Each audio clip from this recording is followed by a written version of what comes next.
السلام علیکم، میں ڈاکٹر نعیم الحق ہوں۔ میں ڈائبٹیز اور انڈوکرینالوجی کا اسپیشلسٹ ہوں جو آغا خان یونیورسٹی ہاسپٹل اور ہل پارک ہاسپٹل میں پریکٹس کرتا ہوں۔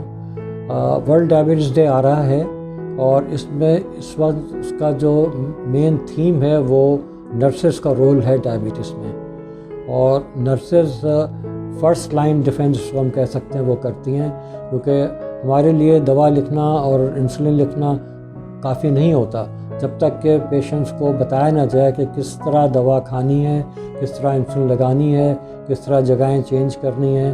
اور جب یہ صحیح ہوگا تو ڈائبٹک کنٹرول اچھا ہوگا، تو ڈائبٹک کنٹرول اچھا ہوگا تو ڈائبٹک کے کمپلیکیشن سے بچا جائے گا۔ اور اس ڈائبٹیز ڈے کے اس تھیم کے مناسبت سے میں کہنا چاہوں گا کہ نرسز بہت ہی اچھا اور مین کردار ادا کر رہی ہیں۔